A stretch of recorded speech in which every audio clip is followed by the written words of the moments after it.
Shalom dan puji Tuhan saudara atas kebaikan Tuhan pada setiap kita, sehingga pagi ini dengan izin Tuhan kita boleh bangun dengan tubuh sehat, pikiran cergas dan semangat yang berkobar-kobar untuk melayani Tuhan. Untuk memulai renungan kita, mari kita berdoa.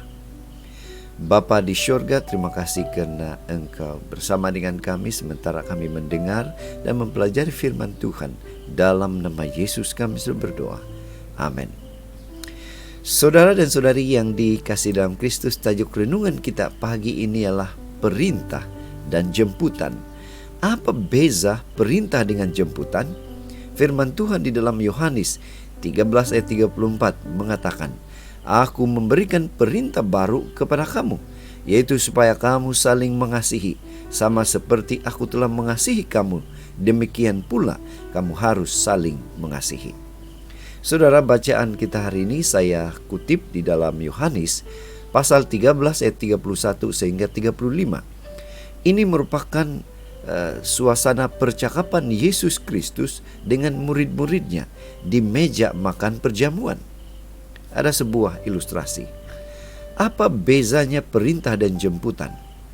Jika jemputan, kita mempunyai pilihan untuk menerima atau menolak jemputan itu, sama ada untuk mau hadir atau tidak hadir. Sedangkan perintah, contohnya dari ibu bapa, atasan, bos atau pihak yang berkuasa, adalah sesuatu yang harus kita kerjakan. Suka atau tidak suka, kita biasanya akan mengerjakannya. Jika membantah atau tidak taat dengan perintah itu, kita menerima hukuman atau paling tidak akan ditegur. Saudara, kita kembali kepada bacaan kita.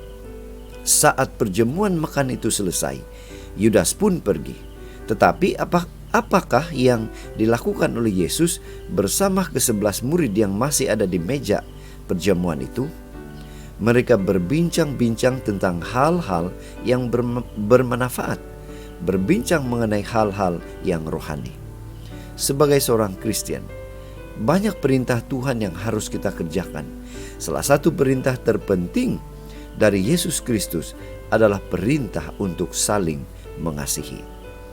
Pada praktiknya ini tidak mudah, terutama saat kita harus mengasihi seseorang yang kerap menyakiti hati kita atau menyakiti kita secara fisikal. Mengampuni adalah salah satu bentuk kasih. Meskipun perasaan kita tidak senang, kita harus mahu mengampuni karena ini adalah perintah Tuhan.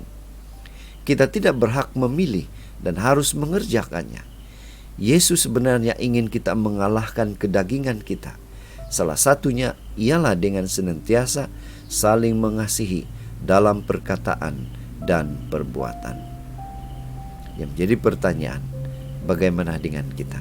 Apakah kita mudah mengaplikasikan pengampunan ini?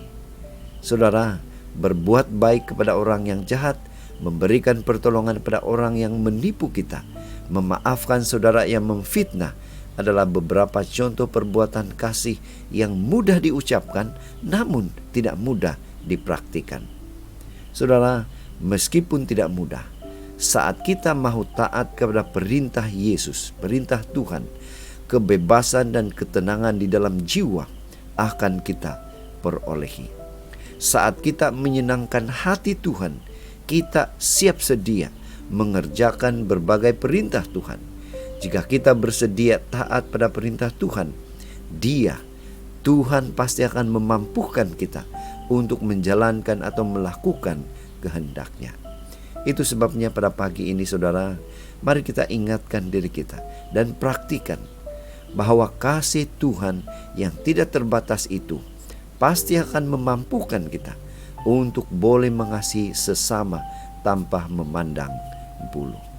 Inilah doa dan harapan kita saudara. Mari kita datang pada Tuhan.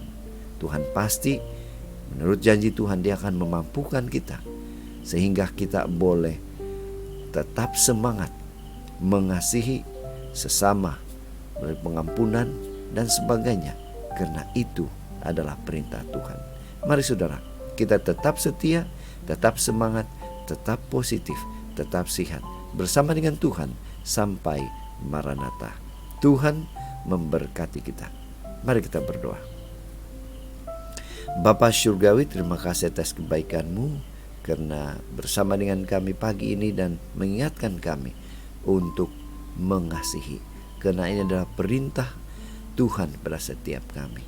Dalam nama Yesus kami berdoa. Amin.